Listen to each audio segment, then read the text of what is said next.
Karena orang kalau baru masuk Islam, jangan beratkan harus kenal. Jangan beratkan harus dekat. Tapi untuk menyelamatkan orang daripada azab yang kekal di neraka yang kekal, cukup al-iqraru bil lisan dengan syahadat. Itu makanya di dalam rukun Islam disebutkan syahadat itu di tingkatan yang pertama. Apa syahadat itu? Ucapan zahir. Ini. Ucapan zahir. Ucapan zahir sah sudah Islamnya. Dan nggak usah ditanya-tanya. Wah, ini nggak ikhlas. Nggak perlu. Karena ini masalahnya masalah keyakinan. Biarlah Allah yang menilainya. Apa dalilnya, Ustaz? Suatu saat peperangan banyak yang meninggal dari orang-orang munafik di situ. Ya Rasulullah, ngapain dia munafik? Kamu nak tahu? Di akhir hayatnya ditentang sama Rasulullah. Walaupun secara zahir kita melihat kemunafikan, tapi secara batin nggak bisa kita campurin. Itu urusan Allah Subhanahu wa ta'ala. Maka yang disebut dengan syahadat dan keimanan itu serendah-rendahnya ucapkan syahadat. Apalagi dalilnya? Disebutkan dalam hadis sahih, di hari kiamat nanti, setelah semua mendapatkan siksaan yang masuk neraka-neraka itu semua, yang memiliki nilai la ilaha illallah, Allah bilang kepada malaikat, cari semua di antara hamba-hambaku yang memiliki keyakinan kepada aku sebagai Tuhannya, walaupun sebesar biji zarrah. Hanya ngakui sebagai Tuhan, belum ridha, masih ngakui. Maka kalau ada orang mau masuk Islam, jangan cari syarat-syarat yang susah. Sunat dululah, ini dululah, minggu depan dululah. Selamatkan dulu kaulnya. Setelah dia masuk Islam, nggak sholat, nggak puasa, nggak ngaji, nggak baca Al-Quran, jangan hukumi batinnya. Karena batin milik Allah. Zahir mungkin dicap munafik, zahir mungkin dihukumin tidak disolatkan, sebagaimana Rasulullah tidak menyolatkan orang-orang munafik dalam pandangannya. Tapi tidak melarang yang lain menyolatkannya. Nah, serendah-rendahnya. Maka syahadat itu yang kedua, al-tasdiq bil qalb. Meyakininya, membenarkannya di dalam hati. Inilah dibutuhkan kajian ilmu. Baru tanamkan. Kalau ingin dekat kenal sama Allah, maka kenallah Allah. Man arafa rabbah, arafa nafsah, man arafa nafsah, arafa rabbah. Untuk masuk tingkatan ridha kepada Allah, maka dia harus kenal Tuhannya. Dan kita bahas sebagian. Apa itu Tuhan? Juga kita sudah bahas. Kalau dalam bahasa Arabnya, segala sesuatu yang cukup bagi dirinya dan dia tidak bergantung kepada yang lain. Sedangkan yang lain itu fakir di hadapannya dan bergantung kepadanya. Itulah Tuhan. Nah, kita sudah meyakini Allah sebagai Tuhan. Ya. Sudahkah engkau membenarkan syahadat itu? Maka syahadat dibutuhkan pembuktian. Pembuktian apa? Kalau pembuktian fisik, tak ada satu orang pun yang bisa membuktikan Tuhan itu ada. Bahkan orang yang mengaku tidak ada Tuhan pun tak bisa membuktikan Tuhan itu tidak ada. Bagaimana kita buktikan? Mana dia?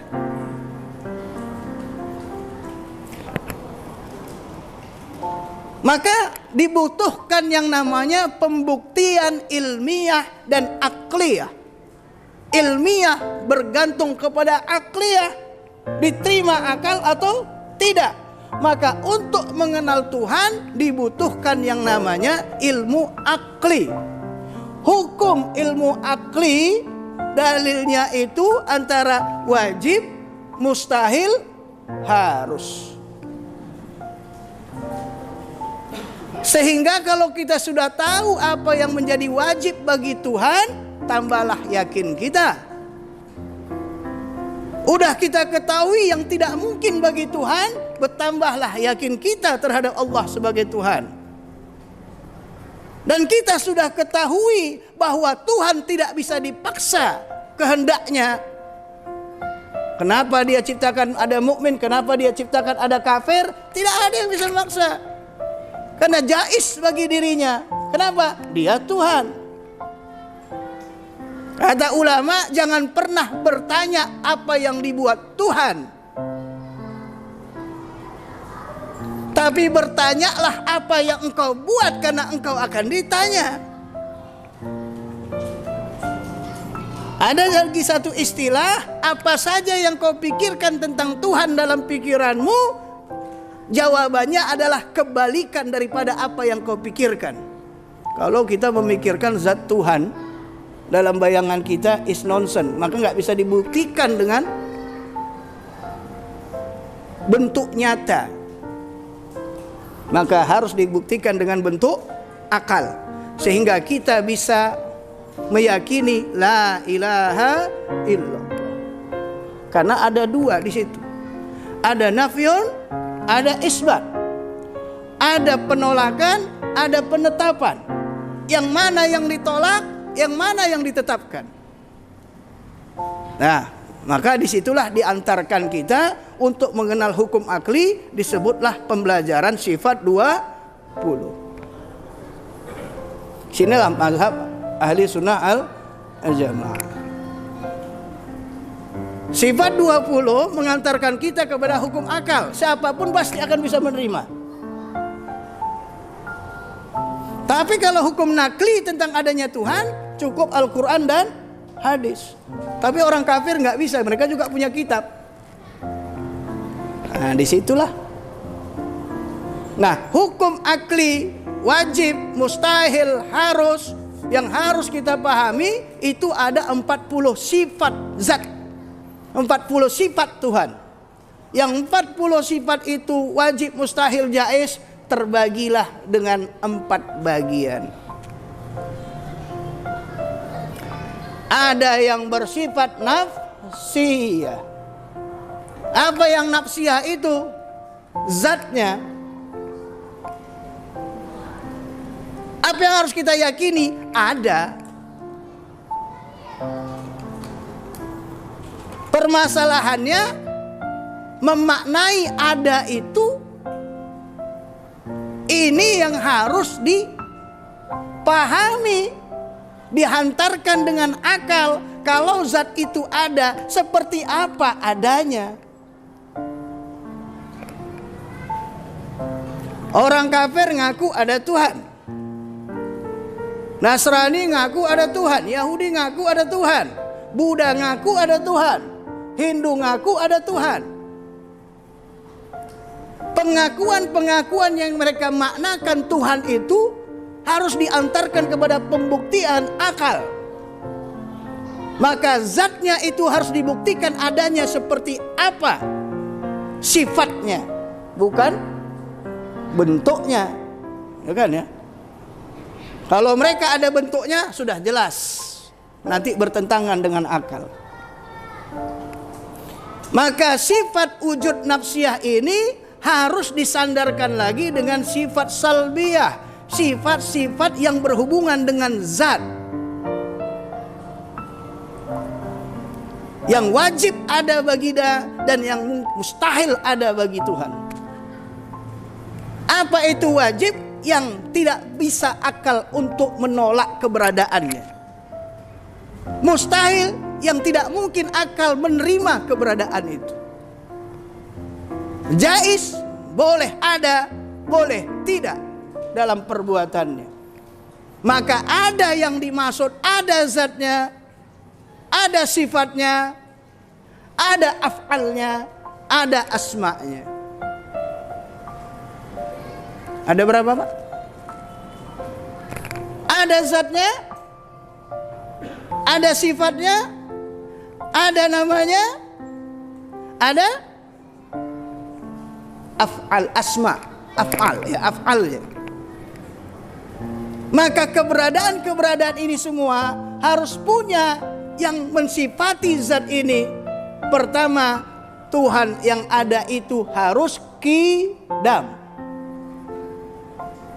Apa yang dimaksud qidam? Bahwa zat Tuhan itu huwal awal bila bidayah, dia awal tanpa bermula. Nah, dia akhir tanpa berujung. Kalau dia qidam, maka tidak mungkin Tuhan itu hadis. Mustahil Tuhan itu baharu. Kalau qidam, keberadaannya sudah azali. Adanya bukan karena diadakan. Adanya bukan karena suatu sebab. Adanya bukan karena disebabkan. Azali, ya ada, wujud mutlak. Qidam, huwal awal, huwal akhir. Coba bandingkan dengan Tuhan yang lain, bersifat qidam apa enggak? Tuhan Yesus bersifat qidam enggak? Buddha. Ini namanya diskusi ketuhanan saja. Kapan ada itu? Maka ini yang dimaksud, yang ditolak, nafyun, yang kayak gitu, no. Sifat zatnya saja sudah salah. Qidam, terdahulu. Yang qidam tidak berubah-berubah. Sedangkan yang baru berubah. Kita qidam atau hadis? Qidam atau hadis? Kita hadis, sesuatu yang baharu. Kita ada atau tidak ada? Asal kita dari ada atau dari tiada? Dari tiada. Sedangkan keberadaan kita itulah disebut dengan nikmatul ijad. Nikmat yang paling besar bagi kita adalah diadakan Tuhan. Kalau tidak diadakan, jadi apa kita? 90 tahun yang lalu bapak-bapak yang sudah tua ada nggak? Bapak ada nggak? Di mana bapak? Ibu ada nggak? Suami ibu ada nggak? Nggak ada. Makanya asal usul kita berasal dari tidak. Jangan ngaku-ngaku ada. Siapa yang ngaku ada berarti salah jalan. Dia harus mengatakan aku berasal dari sesuatu yang tidak ada dan menjadi ada.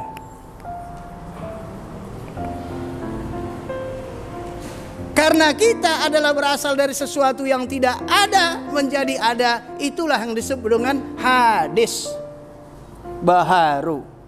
Yang baharu bersifat berubah-rubah. Makanya aneh kalau ada yang bersifat baharu maunya gak berubah. mau muda-muda terus. Bawaannya cis kayak anak muda, padahal udah umur 70 tahun ya dia. Yang aku aneh, di pemuda Pancasila umur 80 pun masih ada. Padahal udah kakek-kakek masih bawa nama pemuda Pancasila. Kira-kira cocok lagi dibilang pemuda? Ya merasa muda mungkin. Berubah. Kalau sudah berubah, cepatlah memanfaatkan sesuatu. Pada saat Allah berikan kuat, manfaatkan yang kuat. Pada saat Allah kasih kaya, manfaatkan kekayaan. Pada saat kita punya pangkat, manfaatkan pangkat. Karena suatu saat akan hilang dan berubah.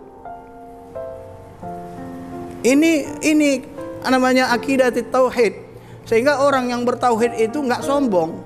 Dia tahu diri. Kalau orang yang tidak ada sombong, berarti mengaku Tuhan. Maka siapa yang dia pertuhankan? Hawa nafsu. Hati-hati. Hawa nafsu bisa kita angkat jadi Tuhan. Itu disebut dalam surah Al-Jasiyah ayat 22. Afara'aita man ittakhadha ilahahu hawahu fa'adallahu Allahu ala ilmin. Apakah kau lihat ada seseorang yang menjadikan hawa nafsunya sebagai Tuhannya? Maka Allah tutupkan hidayah itu dari apa yang dia yakini. Allah sesatkan dia. Tandanya Allah sesatkan apa? Allah khatama ala sam'ihi. Allah tutup pendengarannya. Allah tutup hatinya wa qalbihi. Wa ja'ala ala basarihi ghishawah. Ya Allah jadikan pandangannya itu kabur, hitam, gelap, tidak melihat apapun kebenaran itu. Faman yahdihi min ba'dillah. Siapa yang bisa lagi memberikan hidayah setelah Allah memberikan hidayah kepadanya? Hati-hati kita. Kita ini sifat baharu. Jangan ngaku kodim. Jangan aku udah lama di sini, jangan kalian macam-macam. Aku senior di sini. Wah, sebelum Bapak ada senior juga. Berarti keberadaan awak didahului oleh Bapak awak dulu. Mantan preman, aku preman. Jadi kalau sudah tertancap makna hadis, tahu diri. Berubah. Masa jabatan 5 tahun. Jangan merasa seumur hidup. Kepala desa itu berapa tahun? 5 tahun tuh gunakanlah sebaik-baiknya, biar kalau pergi dikenang orang. Nah, maka sifat Tuhan itu juga harus bersifat yang namanya baqo. Apa baqo? Kekal. Maknanya kekal apa? Tidak berubah, rubah dan tidak mati. Itu baqo. Ya? Tidak berakhir. Awak berakhir enggak? Berakhir. Kapan? Saya pernah tanya, mau kapan ibu mati? 200 tahun lagi? 300 tahun lagi? Kalau ditanya pun awak bingung, kapan ya mau mati ya? Bapak kapan mau mati? Kalau ditanya kapan, panjang salah, pendek salah. Allah itu tidak mati-mati, Allah itu nggak rusak-rusak. Sedangkan kita ini mati, rusak, rusak, mati. Maka aneh kalau kita makhluk bergantung sama makhluk. Makanya dilarang dalam tauhid kita bergantung kepada makhluk, tidak kepada Allah. Kalau kita bergantung kepada makhluk, maka bertentangan dengan prinsip syahadat kita, la ilaha illallah.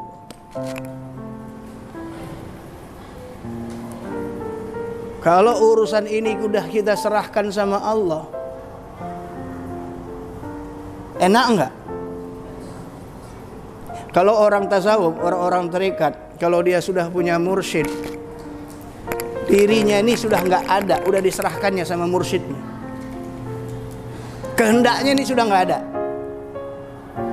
karena sudah diserahkan sama mursyidnya. Mursyidnya juga enggak punya kehendak, karena dirinya sudah diserahkan sama gurunya.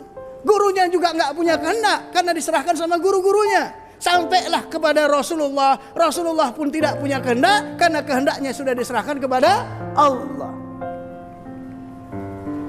Maka kalau kita sudah tahu diri bahwa kita bersifat fana, fana artinya binasa, maka yang cocok adalah serahkan diri kepada yang punya.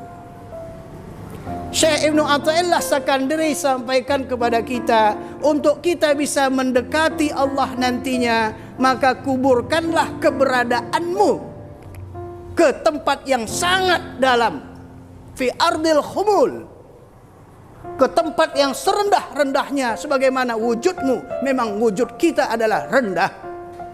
Tanah yang dipijak-pijak, tanah yang bau, tanah hitam, tanah bakar, tanah liat. Nggak percaya Bapak cium bau tanah nggak? Kalau keringat bau apa? Bau jengkol Ustaz.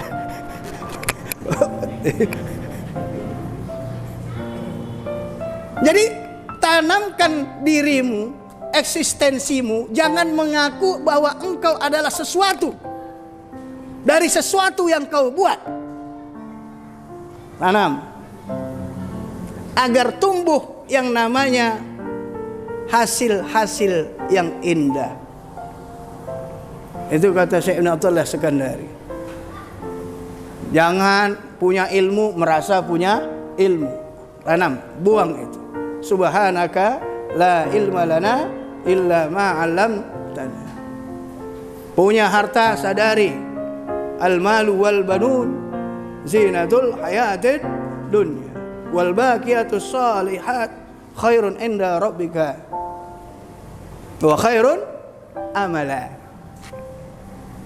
Kalau sudah kita tanam merasa bukan milik kita, maka kita tidak akan pernah merasa memiliki. Merasa tidak memiliki berarti sesuatu yang tidak ada. Dan orang yang berjalan merasa tidak ada, maka dia bergantung kepada yang ada. Karena kita bergantung kepada yang ada, maka setiap aktivitas kita selalu meminta kepada yang ada. Makanya selalu awal akhir diucapkan dengan nama Allah. Bismillah, alhamdulillah. Itu tandanya orang ngaku dirinya tidak ada. Dia tidak lagi bersandar kepada dirinya, tapi dia bersandar kepada Tuhannya. Paham nggak nih Pak? Atau pusing? Paham ya? Nggak susah kan? Yang nggak jelimet ya? Nggak jelimet. Di dalam diri kita ini ada yang kekal nggak? Ada nggak makhluk yang kekal yang diciptakan Allah? Ada nggak? Ada yang bilang nggak ada, ada yang bilang ada. Ada. Apa yang ada, apa yang tidak? Kemarin udah kita bahas nih, cuman lupa apa enggak? Bahwa ada makhluk yang Allah ciptakan yang tidak pernah binasa. Keberadaannya dimulai dari ada dan tiada akhirnya. Jadi sesuatu yang ada itu ada macamnya. Ada sesuatu yang tidak bermula dan tidak berakhir. Itulah Tuhan. Ada sesuatu yang bermula dan tidak berakhir. Ada yang tidak bermula dan berakhir. Ayo, ini dibahas di dalam kitab Nurul Zolam. Nah, apa yang kekal? Bukan berarti kekalnya banyak. Bukan zat itu yang mengekalkan dirinya, tapi Allah yang punya kekekalan memberikan sesuatu itu stempel kekal pada makhluknya. Ada berapa? Ada 7 yang kekal.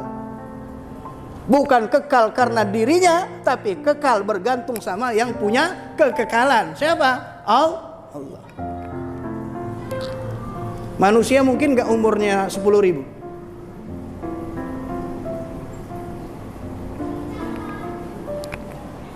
Manusia mungkin gak umurnya 10.000. Nabi Musa hidup tahun berapa? Raja Zulkarnain hidup tahun berapa? Nabi Khidir masih hidup nggak? Berapa tahun umurnya?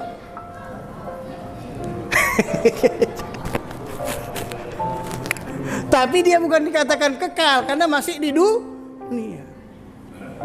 Dikekalkan itu mak dipanjangkan umurnya, belum mati sampai sekarang. Di mana? Wallahu a'lam. Hanya orang-orang yang dibukakan kasyaf sama Allah yang bisa berjumpa sama Nabi Khidir. Paham? Coyo nak coyo.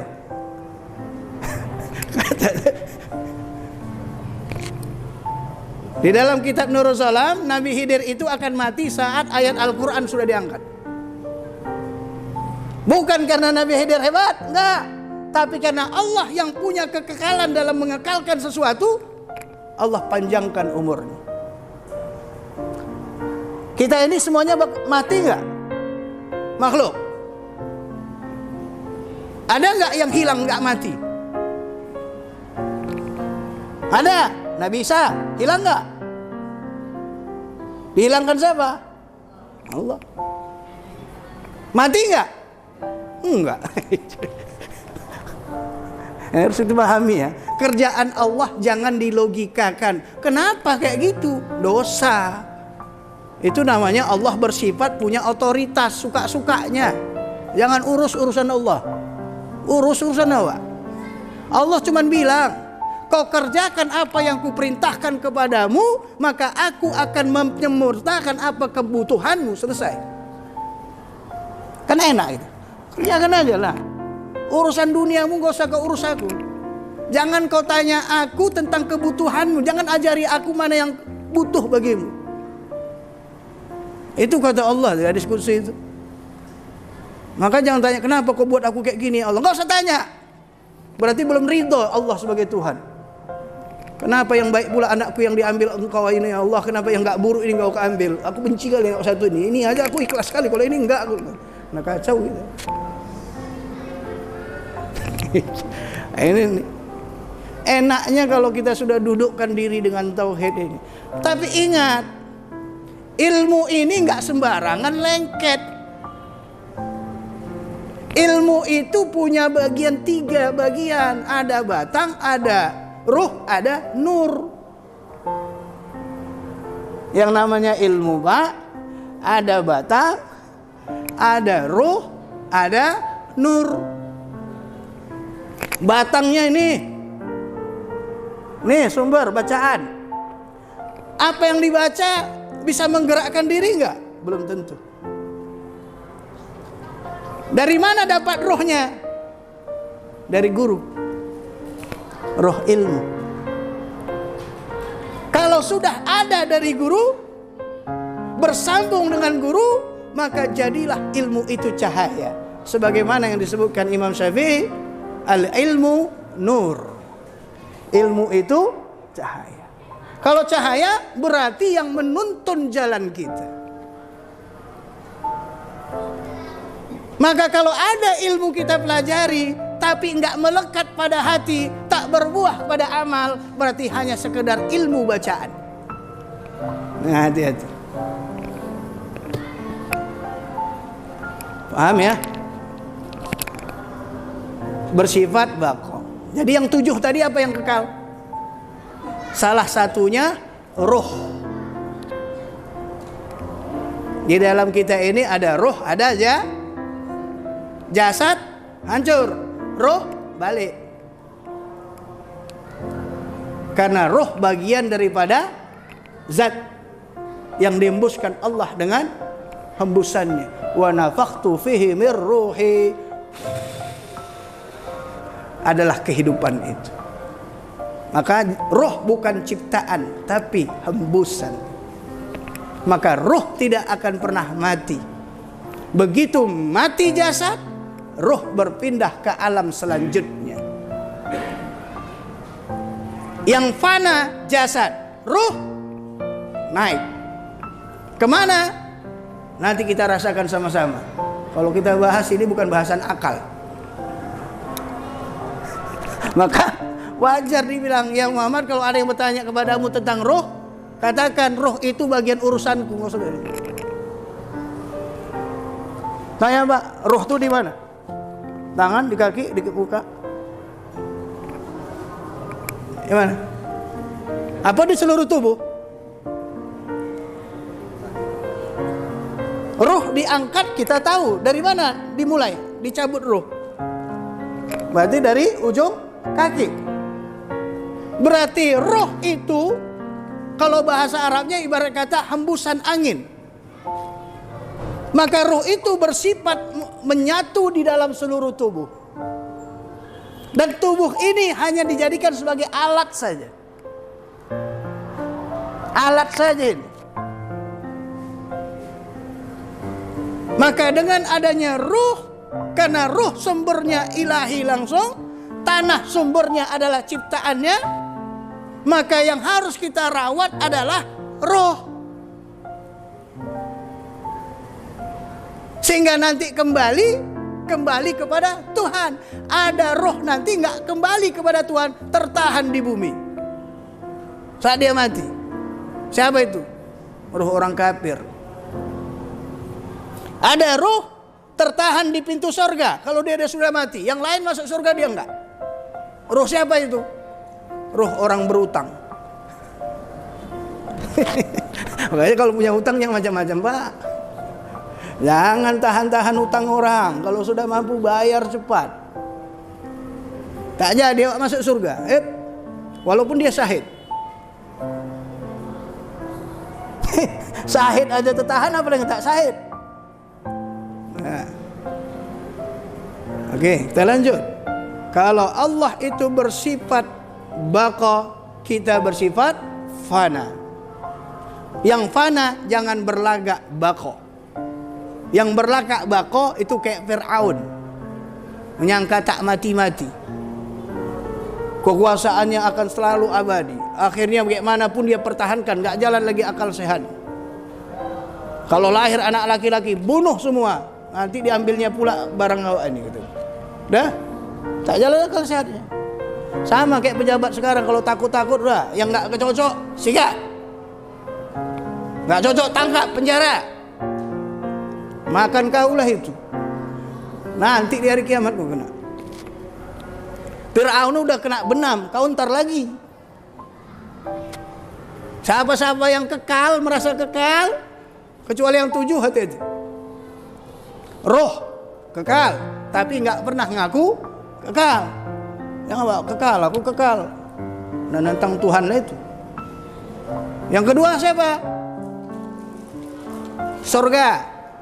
Berasal dari yang tidak ada menjadi ada dan tidak pernah berakhir. Kalaupun kiamat terjadi, surga nggak hancur, dia tetap ada.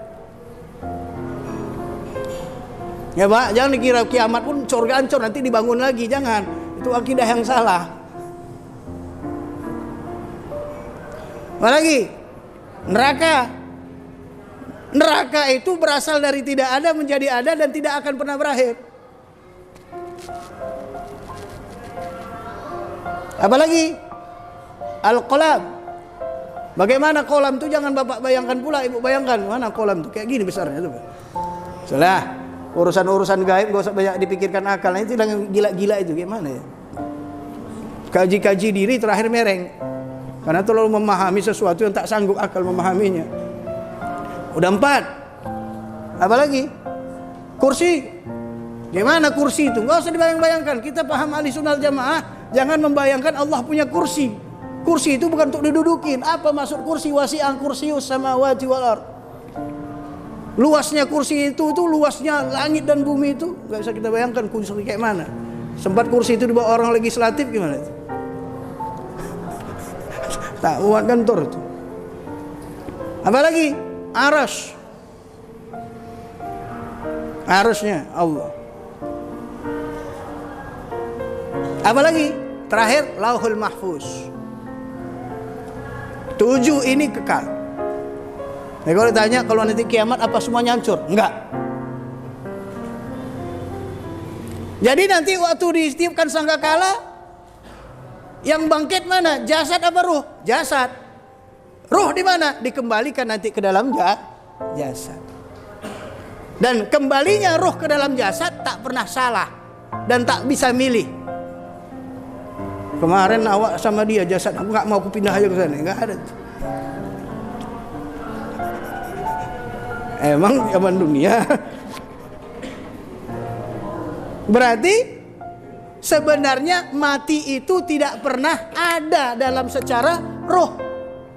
Tapi secara jasad mati itu ada. Secara roh mati tidak pernah ada. Karena ruh akan jalan dalam posisi kehidupan selanjutnya. Masuk alam barzah, masuk nanti alam mahsyar, masuk nanti surga neraka. Udah selesai itu perjalanannya. Jalan-jalan roh itu. Nah, udah habis. Nungguin ini. Orang 45 menit lah cuma ini. Sampai ini ya, sampai bako ya. Apa-apalah.